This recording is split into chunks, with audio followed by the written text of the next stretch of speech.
Day 4 of week 1, lesson 4. So we are halfway through the first week of our consulting training. Sam called this lesson a view on the market, which I think is boring. If I were to sum up this lesson, I would call it crowds are mad. Crowds are crazy. If you are part of a crowd, you will do crazy things. And this is very true, and we don't really think about it all of the time. But there have been, tons of studies done that have shown that if you're in a crowd and everyone around you does something, even if you don't know why they're doing it, or you wouldn't normally agree. Jeez, oh Pete, so I apologize. Nature, so obnoxious.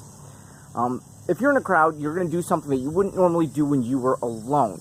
The example Sam gave is that if you're walking down the street and you see a crowd of people just running, my gosh, it is so loud. You must get away from these things. If you see a group of people running, you might just run with them, right? You have no clue why they're running. You don't know why they're doing it.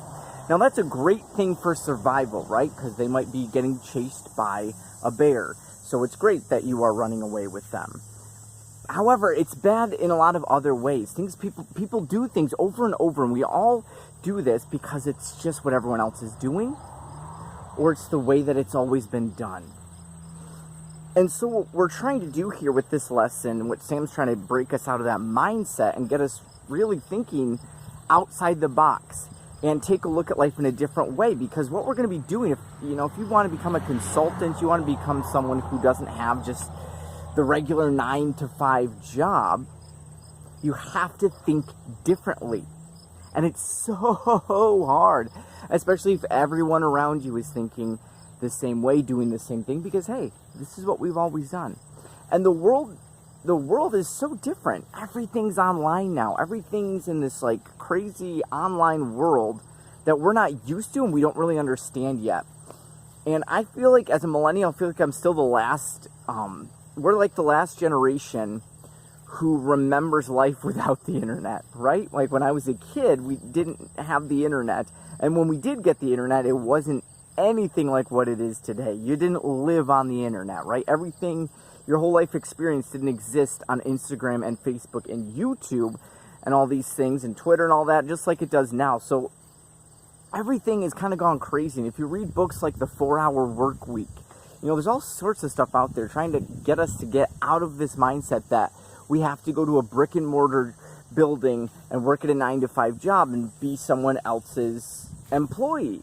Because you can start your own business online, which is what I want to do. And it's not, I don't know where it's ever going to go, but I want to do it because I want to help people. My job right now, I teach people, how to make better spreadsheets, which is great. But I don't feel like I'm the only person who can do that, right? I mean, maybe we're always going to need people to help other people make spreadsheets, but it's not where I dream to be. And I'm very thankful for my job. Where are you going, Kettles? Look at that. Kettles is on the run. So I'm very thankful for my job. I love that I'm able to provide for my family. I do enjoy many aspects of it, but I want to help people live a happier, simpler, more peaceful life. And so so long story short, don't do what the crowd does because the crowd is crazy. The crowd is not a rational person. The crowd is a groupthink, and we don't want that. So I need to take a look out, step outside. I really liked it because what he was talking about made me think a lot about Stoicism, and I'm a huge fan of Stoicism. Not a huge fan of these savages around me. Where he's like, don't take an emotional view. You can't let your emotions be a part of it. You have to step outside. Okay, what's really happening in the market? What does your target audience, your niche, as we call them, what do they believe? And is what they believe true, right? He talked about how people used to think that, doctors used to say, yeah, you should definitely smoke cigarettes. It's healthy, right? So that was an example of how the market is not true. And also how groupthink is bad. Just because all the doctors say that smoking is good for you doesn't mean it really is, right? So you can't just go on even what the experts are telling you.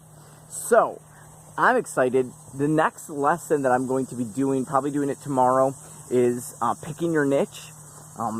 So really probably focusing on, you know, who is it that's going to be our target audience? Who am I reaching out to help? So I'm really excited to dig into that and kind of figure out who it is that I'm going to be helping someday. And you know what? It's crazy because it's like, just like with this YouTube channel, I never knew anything would come of this. I never knew that I would be getting messages from people saying, hey, you inspired me, or I'm doing this because of you, or this, that, and the other.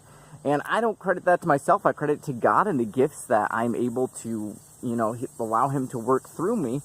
And I want to do that even more on an even more personal level. So I'm so excited to dig in to tomorrow's lesson. So remember that crowds are crazy. Think rationally. Remove your emotions from the situation. Ask yourself what's really going on. And I will see you in the next video. Love you. Bye.